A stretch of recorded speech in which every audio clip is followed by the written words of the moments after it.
Kita niyo ba? Ang dami, diba? Isang wipes lang to mga mi.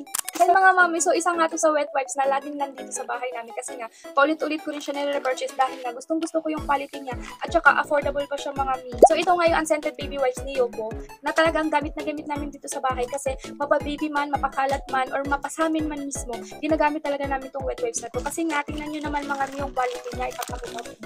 Ito ang wet wipes na to mga mi, meron na siyang 100 pieces sa loob. So yan nga mga mi, kitang-kita naman kung gano'ng kakapal to sa Yopo. 100 pieces loob nito at makikita nyo rin yung quality niya ng mismong wet wipes is sobrang ganda, makapal siya, hindi siya madaling mapunit. At syempre, isang hilam mo lang, ayan o, hindi siya nagsasama-sama ng sabay-sabay. So, yung wet wipes nila mga mi, ayan o, napakaganda niya. Kanya nga siya kakaba at ganito nga rin siya kakapal. So, hindi nga siya manipis mga mi, kitang-kita niya naman.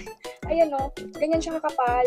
So, talagang isa lang need mo, pampunas kay baby, ganyan. Talagang malilinis mo na siya ng maayos, lalo na kapag kumakain na siya. Isang wipes lang need mo, gamit mo na talaga. So, sobrang tipid lang ito. So, kami hindi mo na nga need kumuha ng isa, dalawa, tatlong, isa lang ang need mo kasi nga ganito nga siya karami.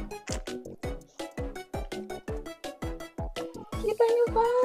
Ang dami, diba? Isang wipes lang to mga mi. Ayan, nagkalat na nga ako dito. Ayan. Kung gusto nyo nga rin mga mi nitong Yopo unscented baby wipes, pwede sa newborn up to toddler nyo. Link ko na nga lang to sa Yellow Basket, mami, at check out nyo na rin. Kasi nga, sulit na sulit talaga kayo dito.